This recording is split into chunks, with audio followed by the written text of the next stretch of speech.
Okay, thank you for joining me. So my name is Andrejka Coklyat, and this is the first ever event of the JackAss Whisperer. So my name is Andrejka Coklyat. You can find me at my post-traumatic growth. There's a website, and you can also find me at the same page on Facebook, my post-traumatic growth. So what is the purpose of this uh, meeting? It's to take a look at post-traumatic stress disorder, uh, challenges with navigating conversations with other people, and systems, dysfunctional systems. So welcome, thank you for joining me. And as you can see, there is a chat box, so please introduce yourself, tell me what your name is and what location you're coming from, and also ask me any questions that you may have.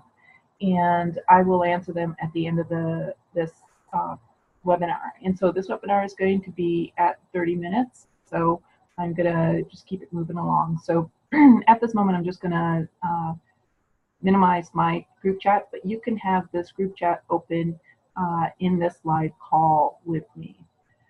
So the purpose of this webinar is to turn adversity into advantage. So some of us didn't grow up with necessarily healthy boundaries, and so this is my attempt at sharing what I have learned. So this is purely for entertainment purposes. This is for brainstorming in case any of these ideas you find helpful for you. The goal is to be solution-oriented and realistic, and my goal for you is to provide valuable, immediate, easy results. And ultimately, it's to replace people-pleasing with representing your interests, like your needs matter, and to effectively navigate people who are attempting to compromise you with their moral license or a sense of compensatory entitlement.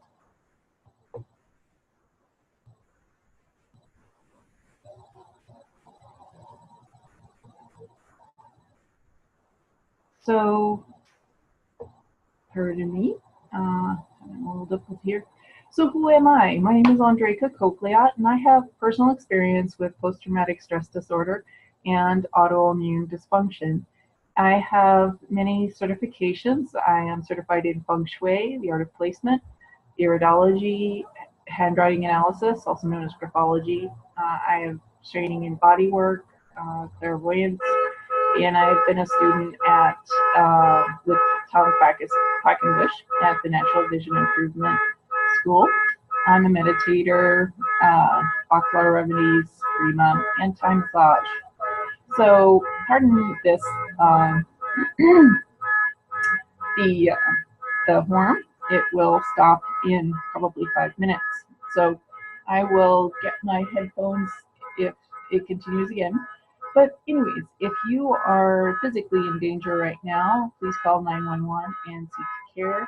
If you need medical care, please contact a qualified health practitioner that you trust. And if you need legal counsel from a qualified person, find somebody that you trust.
Okay, welcome back. Looks like we're back, I'm hoping. So I am just checking. Okay, it looks like we've got the recording going on. Okay, so the horn stopped on somebody's car alarm, so thank you for being patient. And so are you in the right place? So do you find that those who are supposedly supposed to help you, they can kind of silently allow negligence or abuse to occur? Do those who are supposed to advocate for you encourage you to keep quiet about violations to you? Do you feel afraid to express your basic needs about your care to your providers because you lack clout? Do you feel trapped in situations where you experience extreme negligence or abuse? Do you lack knowledge how to navigate manipulative people? Do you get overwhelmed and confused easily at meetings or with people? Do you have debilitating self-doubt?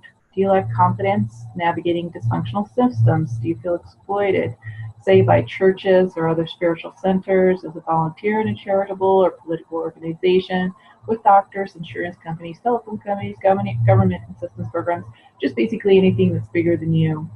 So if you feel this way, you are in the right place. So language and post-traumatic stress disorder. Why use the word jackass, whisperer, or asshole in this presentation? So post-traumatic stress disorder impairs language and it impairs memory. What one cannot explain, one cannot know. What one cannot know, one cannot heal. And we all, like messy as it sounds, we all kind of have a sense of what an asshole is. And by virtue, it's just the quickest distance between 2 points. I'm going to use that terminology. And that quote I just read is by Dr. Joseph Annibale from Reclaim Your Brain. Engineer Professor Robert Sutton at Stanford wrote the highly acclaimed No Asshole Rule, and best-selling author and shame expert Brené Brown made reference to the term jackass whisperer. So my personal experience confirms the existence of oblivious or actively negligent, abusive people in most critical positions of power. And jackass, or I beg your pardon, asshole, sums up the primal feeling targets may experience by those who abuse or play unfairly, which may be a valid reason for its use here. So what I'm talking about is improper use of power and control. So subtle, let's see, what are they? What are examples of this? They're glib, minimizing your concerns. They're too detached at your expense. They deny the seriousness of concerns. They bamboozle you. They prevent you from having access to information or resources by obfuscation. They pressure you to do compromising things or illegal acts.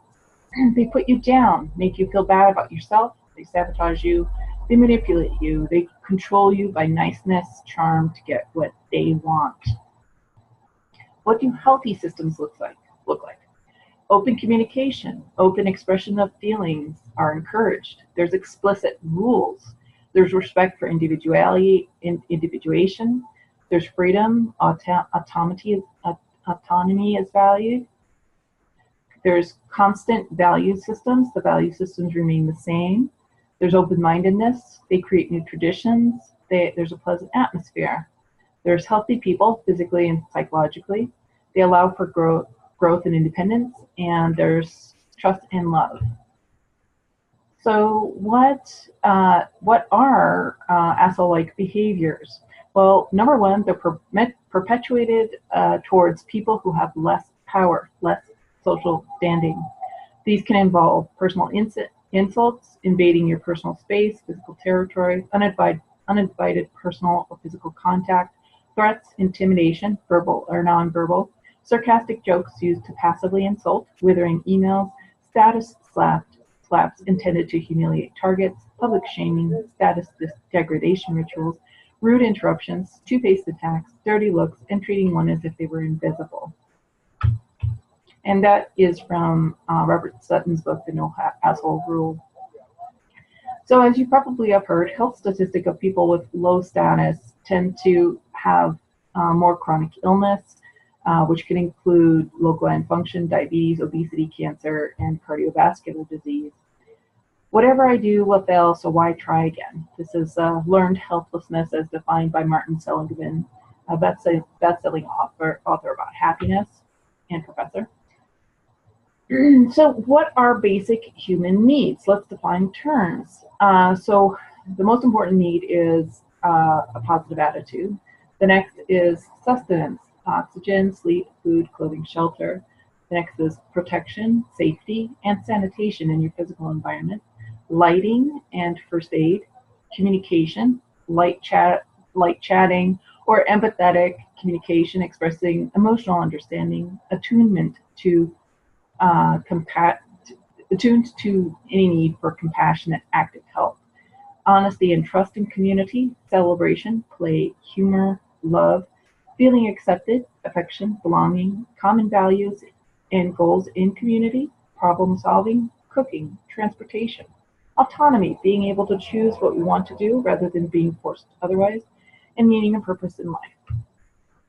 So are you being heard? So these are the spectrums of listening, from basically ignoring you to full listening. So the worst part of it would be like evasion or interruption, failing to acknowledge or dismissing needs. Disapproval of the topic is actually a little bit better. Contradiction of your feeling or experience. Perfunctory recognition, just being on automatic pilot. Implicit recognition, and then changing of the topic. Acknowledgement with room for further communication exchange. Pursuit of the topic. Confirmation of emotion, experience. Fully sharing their feeling and experience. And then consistent behavior upon future follow-up. So that would be ideal, is if your listening partner would fully share their feelings and experience consistently in the future. Nobody's perfect, but where they're just reliable. Denial and inactivity prepare people well for the roles of victim and corpse. John Leech. So if we ignore our needs, there are consequences. There's an attachment injury that can occur, and rejection affects us 20 times more than the death of a loved one. That's from James Maskell from the Functional Forum on Isolation. So being dismissed when we're trying to get our needs met, when we're not being listened to, is a serious rejection, and it can have consequences. So what is the value of listening? So listening, healthy, full, conscientious listening is the mother of relating, and it consists of displaying listening with an interested expression, hearing accurately messages, understanding the meaning and sentiment of what is being said, remembering, interpreting, evaluating, responding to questions or simple requests. To be non-responsive is hurtful.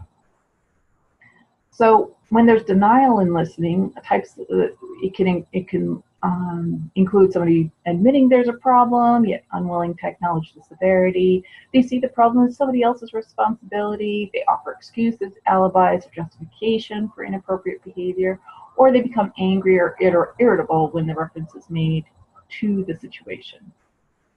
So what is trauma? By definition, traumatic events overwhelm our ability to cope. What is trauma? Betrayal trauma.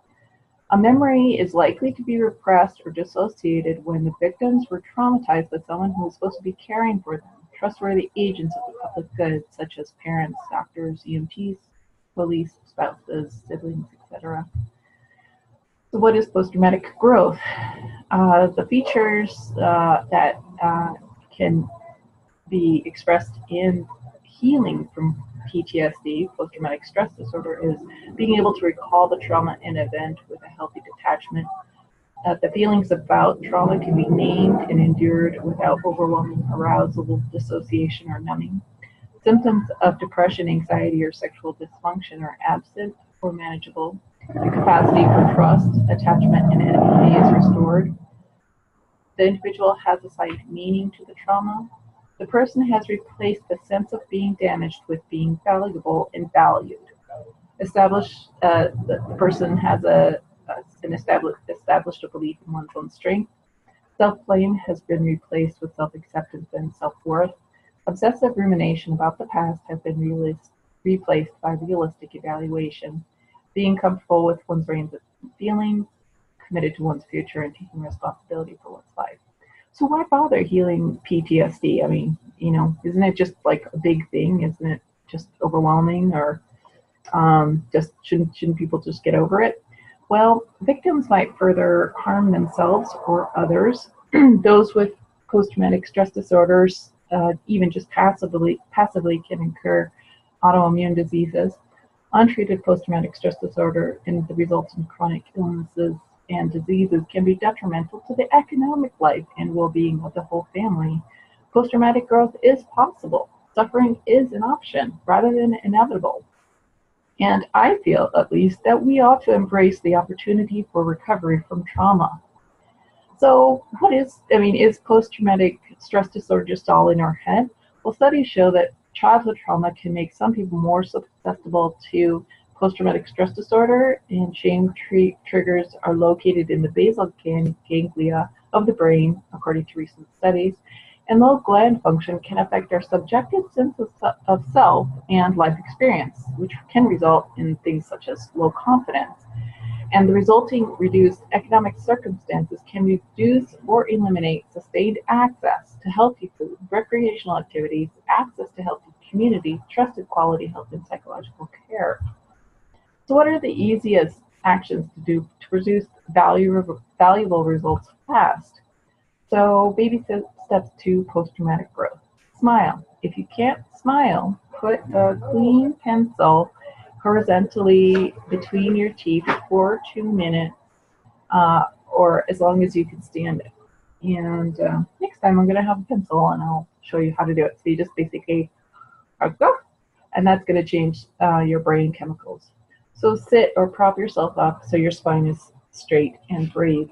So we are highly informed by our vagus nerve, which is seated it originates at or around our diaphragm. And so when we hunch over, let's say at our smartphone, we're compressing our diaphragm and impairing the proper functioning of our vagus nerve with super poor posture.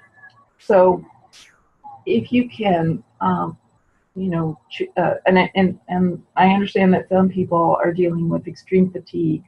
So only do what you can and build up, and you will benefit if you keep on working on maintaining a healthy posture. So try to hold your back straight for as much as you can, and you can use like yoga props such as like yoga bricks to rest as like arm rests. So try that. And when you're breathing into your lungs, a lot of breath work will encourage you to take the deepest breath possible. It's actually better for those who are dealing with anxiety and stress to take your breath up to about 70% capacity, because when you're taking a whole huge deep breath, that is often what one does when somebody's in fright. So just take a good sized breath. Don't max out. Avoid maxing out. And remember to hydrate with filtered water. And if you are hypotensive, if you have low blood pressure, it's okay to add a little bit of salt, which will help your adrenal glands. Open a window for fresh air. Indoor air is 400% more toxic than outdoor air. Take care of your basic bodily needs every day. So if you need a nap, bathroom break, take a warm shower regularly for relaxation. Eat vegetables your digestion can tolerate. Avoid foods that are difficult for you to tolerate. Listen to relaxing, familiar, or new music on CD rather than streaming. Launder your bedding to reduce dust exposure and dust mites. Brush your teeth to boost your autoimmune system. Unplug and remove mobile and electric devices regularly for about 15 minutes.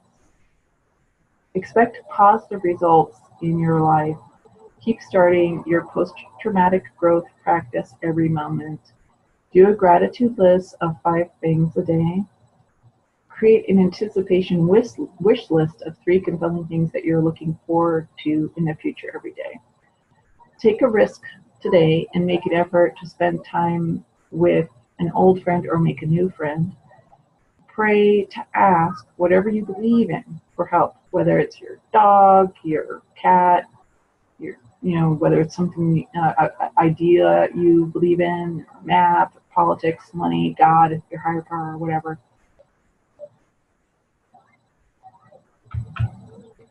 Find positive, supportive people to be around, whether in person, online, or over the telephone. Replace negative self-talk with endorsing any little bit of your effort to make life better. Replace clutter in your physical space with clean, available space for you to navigate freely. If needed, due to limited energy for daily activities of life, replace energy-depleting, low-value, time-consuming activities with shortcuts, such as using paper towels instead of washcloths, which require you to go launder them, which, if you're struggling with financial stuff, you may not be living where there's a laundrette, washer dryer on site. So that means you have to launder things across town. So paper towels just make it simple. You don't have to do this whole process. Rinsing dishes that are reasonably clean, that you just eat a piece of fruit on. Wash it with hot water instead of filling the sink to wash each item with soap. Put recyclables in trash to save time sorting every little strip of paper, plastic, and hybrid materials. So how can the game mentality help heal post-traumatic stress disorder? So as I was describing earlier about healthy communities, here we have kind of an iteration of it. So game mentality is creating a society, and with it, there's clear goals. Players know what they're trying to achieve. There's clear rules. There's limitations that force creativity and yet establish a predictable environment. There's feedback, such as accruing points, reaching levels, or a score, which serve as meaning markers, which keep us motivated. And there's voluntary participation, choices, fun. So what is emotional liberation? It's asserting our own needs. So the first part of this was to help us physically get more comfortable in our bodies, which might help us be able to verbalize what we need to in our difficult conversations with other people. So if physical safety is assured, you're physically safe if you do want to record a conversation. If you're around someone who's violent, threatening you, avoid doing this. But if you're, let's say, at the doctor's office or talking with the phone company, record conversations with these potentially difficult people. And choose one of the following verbal tools to help you navigate manipulative people and institutions. So when something is becoming like you're unable to comprehend what's going on, keep mentioning, I'm confused. It would help me if you could explain, and keep asking again and again until you understand what the other person is trying to say. If there's a problem, if there's a conflict that's occurred, or the energy has just gotten bad, you can you can say, it seems like we started off on the wrong foot. Can we start over? Also, when you need to change the direction a conversation is taking, you can say, here's the thing, or I know you think such and such, and I need it this way. Or can we stop for a minute? And this isn't working for me when, and what do you need in order to give me what I'm asking for? And I depend upon, assert your need here, and you would really help me out if. So I depend upon fresh air. So you would really help me out if we could open the window. If you can, please wait just half a minute. Let's say somebody's rushing you. If you can, please wait half a minute. I would like to insert your need here if it's okay with you. I would like to open the window if it's okay with you. Can you tell me a little bit more about the procedure, the drug, the policy? And when you make a request, does that seem reasonable to you? If it's okay with you, can I open the window? Does it seem reasonable to you?